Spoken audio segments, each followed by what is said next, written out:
Play with something safe, man. Don't play with me.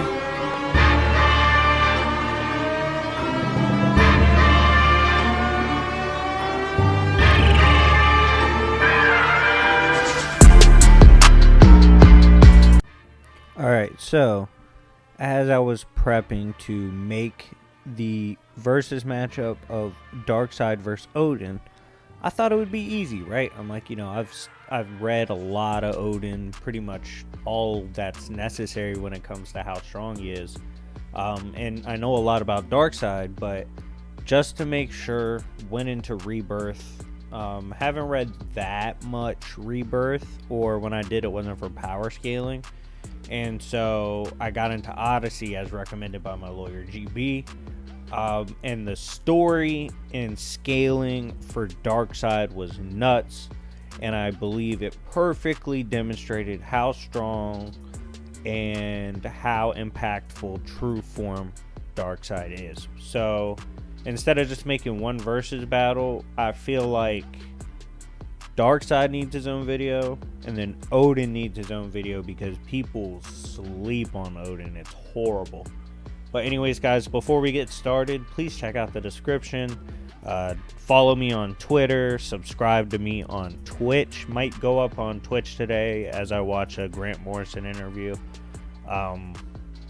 Check out my Cash App. Look at the ways you can donate and help the channel. And anyways, if you are a Darkseid or DC fan, hit the like button because you're going to love this. With that being said, let's begin. So, this, like I said, Justice League Odyssey is honestly the best run to scale Darkseid off of. We see in the beginning that 3 characters are being drawn to a ghost sector. What is drawing them there is 2 of them, which is Starfire, Cyborg. They don't really know what's drawing them there. Azrael, who is a radical, believer, religious fanatic, believes it's God. The voice of God turns out to actually be Darkseid, who has drawn them to his new realm that was previously hidden. We then see, in terms of feats, that Darkseid can read the multiverse, all of its timelines, and how people fit into the complex machinations of the verse according to issue 2 of Odyssey. I'm telling you, this story, if you haven't read it yet, it's absolutely nuts.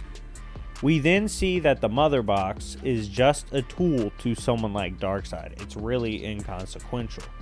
And it's actually casually containing every medical fact and process in the multiverse. We find this out when Cyborg's looking for a way to help Starfire after she gets poisoned. And Cyborg states with the Mother Box, he has access to literally everything that has to do with medicine in the multiverse ever. Crazy. Despite the fact that Cyborg has a Mother Box amped intelligence, and all 3, and when I say this, I mean Starfire, Cyborg, and Azrael, all 3 know Darkseid has manipulated them before. He's still styling on them and orchestrating their entire path and journey.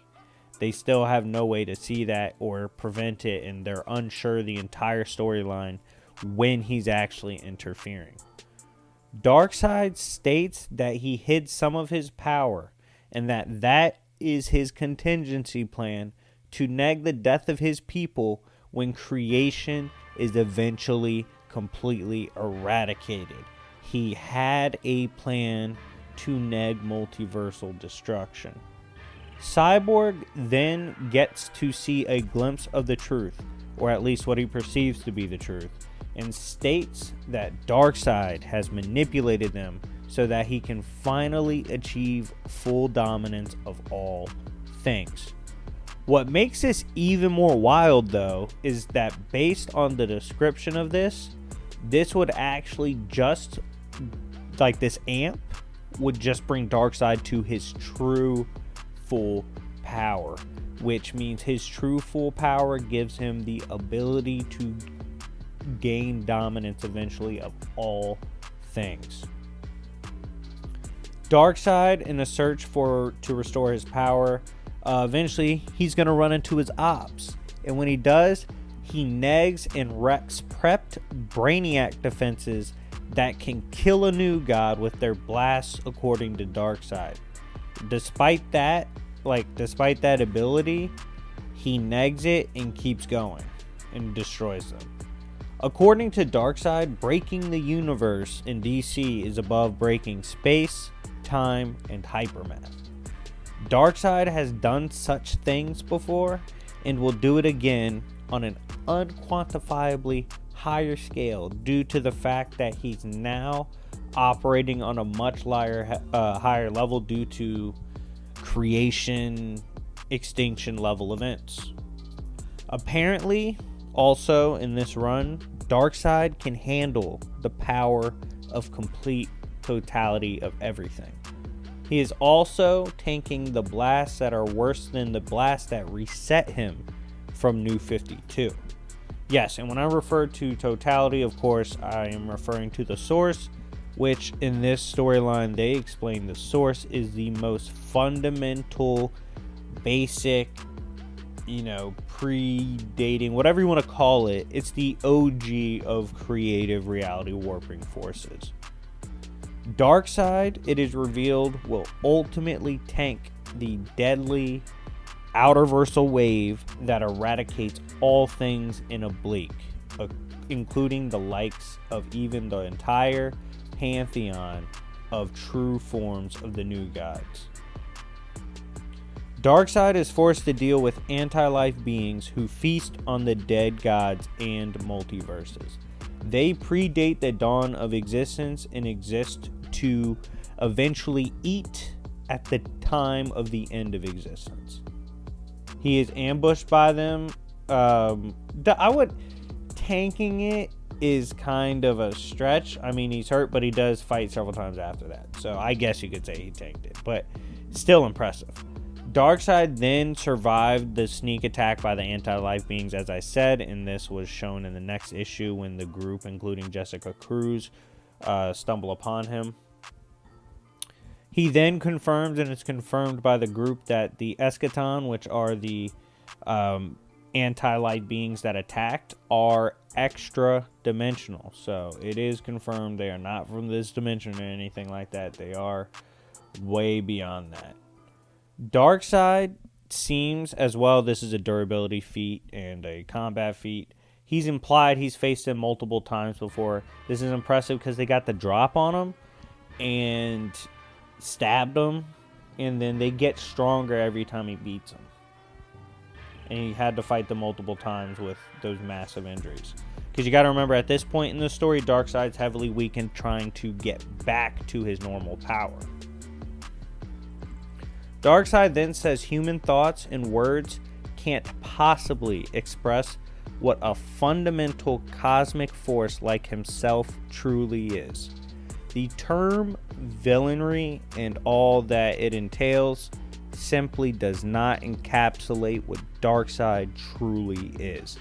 Human comprehension, human verbiage, everything we use to communicate, no matter what, it will never properly communicate exactly the scale Darkseid operates on. Darkseid and his newly created Other Box are supposed to be what can prevent Perpetua and creation's ultimate death. Darkseid and the box use hypertime to retcon the stories of the trio as well.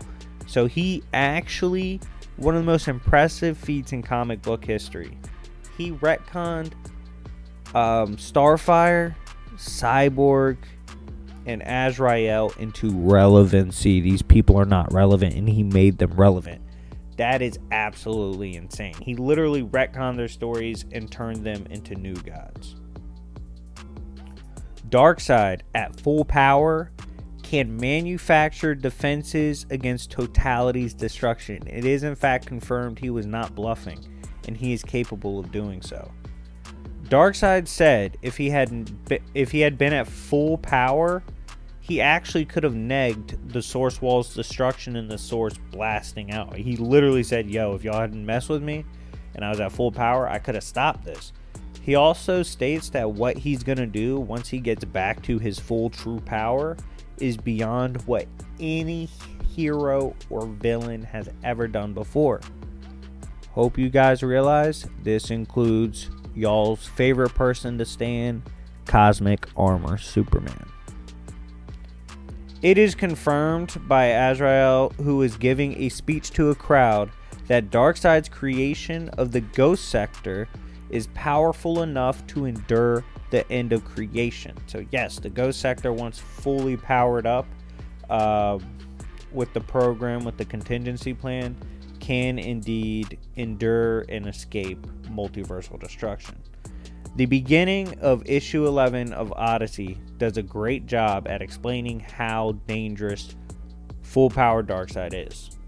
Brainiac states to Luthor that source energy existence erased new gods conceptually. Luthor said Darkseid would tank it, but he was also so cosmically brilliant that Darkseid would obviously be prepared for this event because he would see it coming. Brainiac and Luthor both are premier minds in fiction in general, not just DC. They're some of the most intelligent beings in fiction. And they seem to intellectually kiss up to Darkseid here. That is nuts. It then turns out that Darkseid was watching Brainiac and Luthor this whole time. He was amused by them and their schemes and called them intellectual children playing with things they simply couldn't comprehend.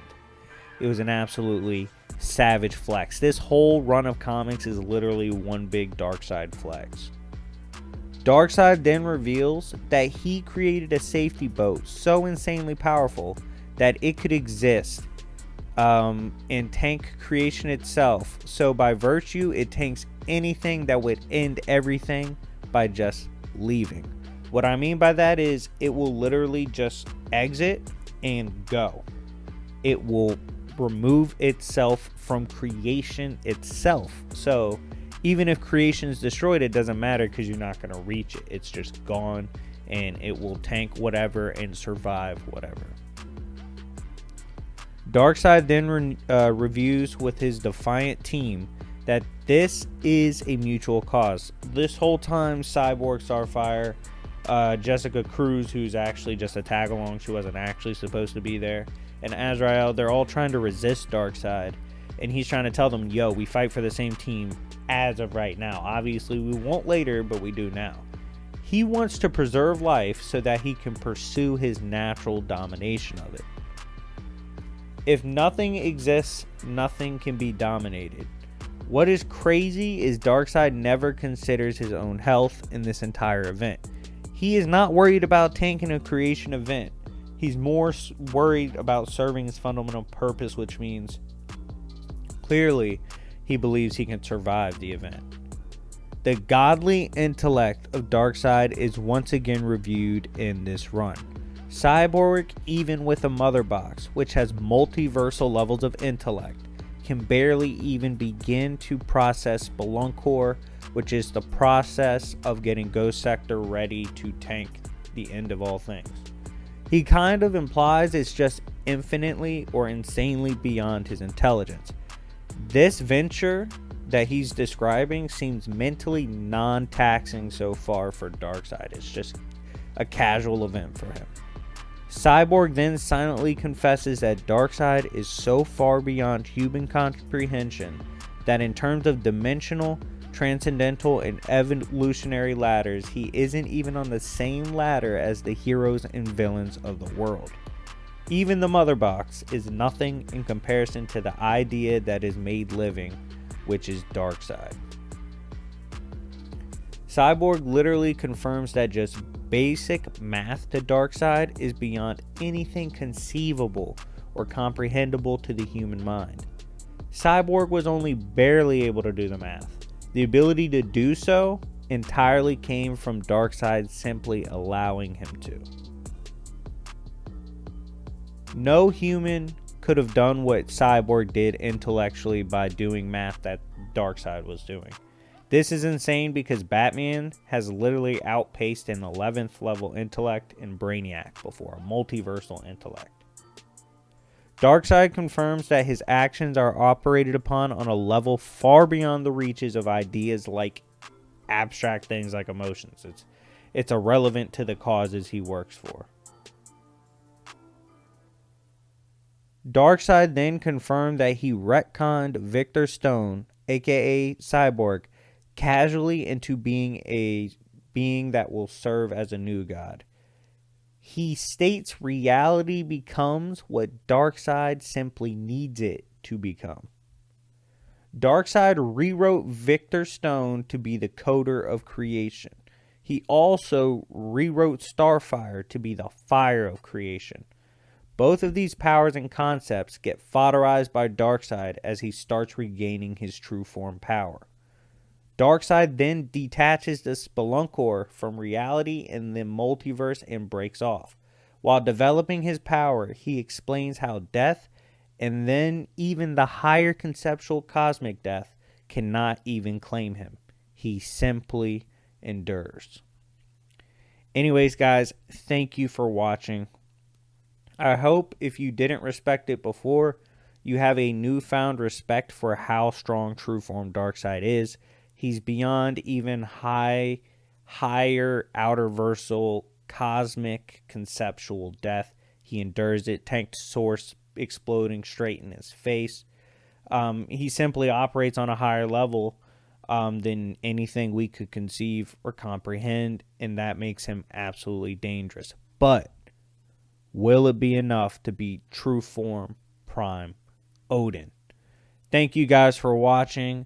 Check out the description. I hope you're anticipating Odin's personal video and then the battle that ensues. Anyways, guys, I had a blast making this video. Again, this comes from the Justice League Odyssey run if you want to check it out. It's been your favorite villain. We're almost at 5K. I'll see y'all later. Peace.